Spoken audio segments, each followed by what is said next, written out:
You know, when you look at the time frame between RCSonic issues 134 and RCSonic issue 222, from a year perspective, you're almost looking at 7.5 years since this moment happened, which is basically the infamous slap between Sally and Sonic in 134, and this moment happening in 222. Now, with that said, you would think things will be back on track. Sonic and Sally are together again, things are right with the world. But then basically 3 issues later, this moment happened, and then 5 issues later, this moment happened. And basically, long story short, it would be another almost 2 years, almost 3 if you count the universe spin-off stories that had Mecha Sally in there, as she was called, or being part of the Mecha Sally arc. It would take almost 2.5 to 3 years for everything to be resolved. Now, with that said, when it got resolved, we basically ended up with these 2 moments. Her finally being de-roboticized, and basically the indication that she and Sonic are no longer an item, but they are BFFs. But here's the question though. Why are basically a lot of people, higher-ups, fans, and if not more so, people that write for the books, why are they so determined not to allow Sonic and Sally to have a relationship in the comics? Because, despite the fact that they know that a steady romantic relationship of any kind, even a crush, could help balance things out and makes comic book stories even better than they were before. Well, let's discuss that, shall we? Well, I think one of the main reasons Sonic and Sally always have trouble getting into a relationship, or always have problems having a relationship begun by even, let's say, a writer on a comic book, is because of Sega. Sega basically has the mandates on the fact that any Sonic characters, mostly Sonic that is, cannot do certain things. When it comes to Sonic, primarily, he can't show weakness, he cannot have a family, and mostly he can't be in a steady romantic relationship because it would take away from him being the free spirit that he is. A good example of this, I should say, is the recent issue 32 for IDW Sonic, where we see at the end, I should say, Sonic running off onto his next adventure, mostly to make sure Eggman is, far away from his friends and compadres as possible, so they can try to get things back to normal. But here's the question, though. Why is Sega so determined for this to happen? Why is this mandate such a big deal to Sega? Even though some would say it's not as enforced as it used to be. Again, mostly it has to do with the fact that they want Sonic to be a free spirit. But when you look at something like SatAM, it's balanced out. In SatAM, it's balanced out to the fact that Sonic is still pretty much a free spirit, but he's also very much aware of the feelings he has for this princess that he grew up with since they were kids. But is Sega the only ones that don't want Sonic and Sally to have a relationship? Perhaps not.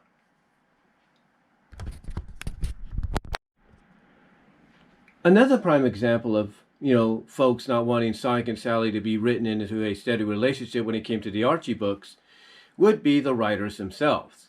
Again, going back to the infamous slap from 134, a lot of people put the blames on 1 or 2 people. One of them being Karl Bollers, who was one of the head writers of the book at the time when Ken Penders was off doing the Knuckle books, or the Knuckles comics, and another head writer or artist, in this case, Jonathan Gray. Now, both have basically said their piece on the whole situation. If you want any good example of what I'm talking about, check out Dumbsville's video on the entire deal.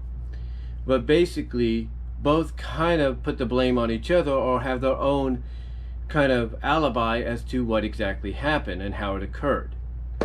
But believe it or not, it would take, as I said at the beginning, it would take basically nearly 7 years for this to be resolved in issue 222, thanks to this moment. But then again, Ian Flynn even probably had his own reasonings to not keep the relationship going, because basically after 222, 3 issues later, we had this moment, and then at the end of 230, we had this moment, and almost 2.5 years or 2 years later in the main book, not only do we have Sally back to normal, but basically 4 issues later, it's kind of acknowledged that she and Sonic are just going to be BFFs now and not boyfriend girlfriend. And then if you look at Spark of Life, it's kind of indicated that Sally and Nicole are kind of end up as a LGBTQ couple. Now the reason I bring that up is because Ian Flynn once teased, and jokingly teased, if not seriously teased or joked, in one of his Bumblecast podcasts, that there were discussions of making Sally and Nicole an LGBTQ lesbian item. Not that there's anything wrong with that, but it basically got the attention of a lot of folks because of the fact that, you know, here you are taking this iconic character that's been known to be in a relationship with Sonic, and now all of a sudden you're turning that on its head and putting her in a relationship with essentially a AI that basically created the body from her own personal computer or handheld computer. And basically the reason you're justifying that is because the character herself sees the character known as Nicole as a real, you know, living, breathing, flesh and blood being, despite the fact that she's an AI. And I guess the other argument would be, well, if she's just an AI, why is she always in her linked form, if you know what I'm saying? But point being, yeah, basically Ian Flynn, even though he kind of fixed it nearly 7 years later, I should say, he also kind of decided not to allow it to have a long shelf life and decided to go in the direction that I just mentioned. But why? Why would Ian Flynn do this? I believe Ian Flynn has gone on record on saying that basically the reason he kind of put the Sonic-Sally relationship on the shelf indefinitely was, one, he was sick and tired of doing all these shippings, if you will, in the book, but mostly the other reason, according to what some people said he's actually mentioned himself, that he wants to get the comic back to the game roots and kind of follow the mandates given by Sega. And of course, again, like I said, one of those mandates being that Sonic cannot have a relationship with anybody. That's the reason why Sally was basically put into a relationship, or teased as to being put into a relationship, I should say, with the AI Nicole. Now, that's all good and everything, but, you know, we're talking about a fellow fan at one point in Ian Flynn himself that I think even at one point acknowledged that he was cool with the relationship. Now, I don't know exactly what occurred to change his mind or anything, but in my opinion, you know, instead of going the route that he was going to go, which again, nothing wrong with an LGBTQ relationship, don't get me wrong about that, but instead of going the route that he was planning to go, you know, maybe at least try to tease that there's something more than friendship between Sonic and Sally. You don't have to flat out have them go kissy kissy facey facey, if you will, but, you know, kind of tease that there's some kind of attraction there that goes beyond just friendship. But again, I think the reason being that he didn't go all the way with it is due to the fact that he wanted to get the comics back to somewhat of the game's roots, or roots of the game's franchise, as well as kind of follow the mandates that, you know, Sega put out, as well as to avoid another potential backstage fiasco, in my opinion. But here's the thing. Why is it now up to other people to continue what should have never been destroyed? When I'm talking about it being up to others to kind of fix what was destroyed, you bring in the likes of Team Season and RCSonic Online, and you're basically looking at two individual fan base groups, if you will, that are trying to basically continue, you know, what was popular in the eyes of fellow fans. In other words, kind of continue what they felt was best. When it comes to RCSonic Online, basically the recent issues kind of still build on the fact that Sonic and Sally are in a relationship, at least getting back to it. Team Season, you know, they're just getting into the foundation of getting us the first episode of their take on the long lost season 3, but there's no doubt in my opinion that they'll kind of basically acknowledge that Sonic and Sally are more than just friends now, that they're boyfriend and girlfriend.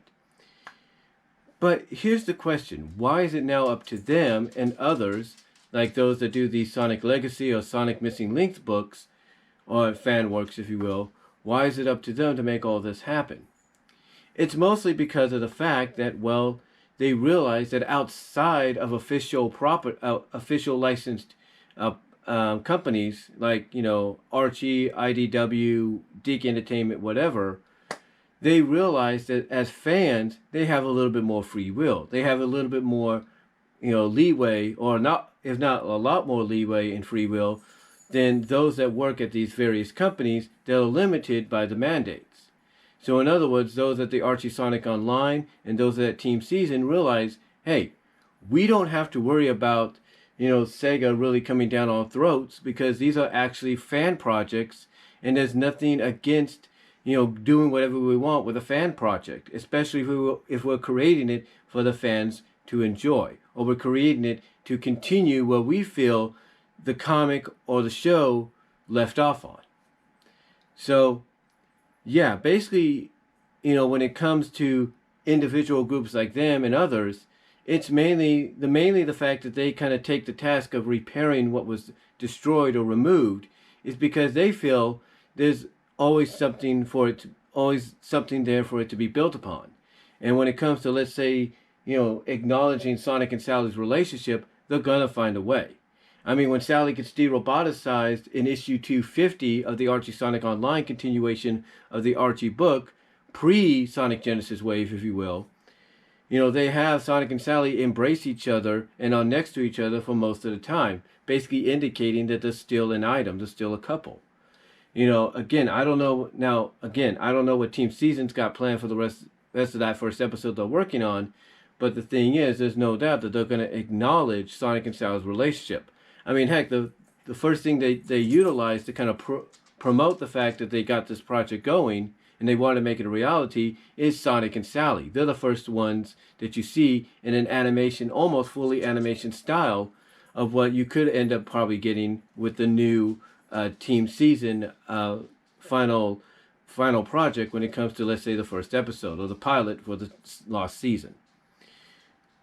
Now, for the conclusion, what are my thoughts on this whole situation?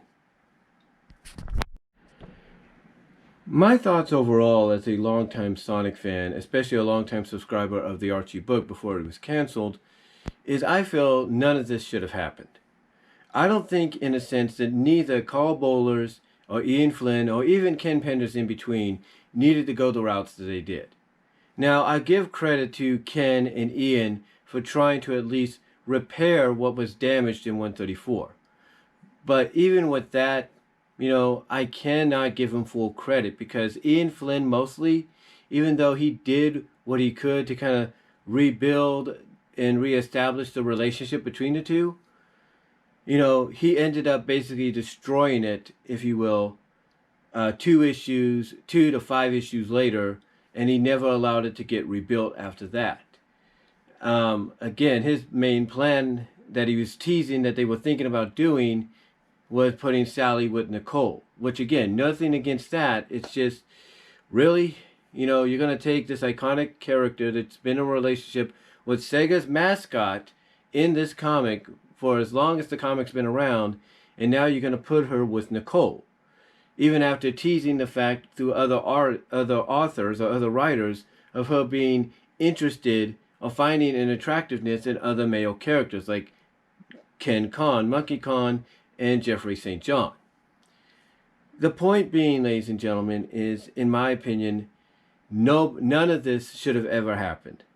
First of all, the slap, in my opinion, I'll just straight out say, should have never happened. It should have never occurred. End of story. And mostly, I don't think it should have taken so long for the relationship between Sonic and Sally to get back to what it was in 222. You didn't have to go through the hoops that you did. You were teasing something was going to happen, but like several issues before 175, you could have built upon that going into, Bunny and Antoine's wedding, and then there you go. You could have accumulated it with 177 if you wanted to, by kind of basically getting them back to a relationship. I understand that Ian Flynn wanted to take it slow to see how fans would react and how he would feel about continuing it, But if he felt strongly about giving it that slow rebuild to putting them back together, then why blow it up, if you will, at the end of 225 and mostly 230 and then be done with it? I don't understand that. So in my opinion, I don't think any of this should have happened. And even if 134 happened, I don't think it should have took nearly 7 years to be repaired. In my opinion, I don't think none of that should have happened. And even if you were going to go down that route, I don't think, honestly, you have Sonic embrace Sally after seeing her restored flesh and blood and everything. You don't have Sally's memories restored later on without her remembering her relationship with Sonic and then ignoring it. You have that relationship still continue to get built upon and go from there.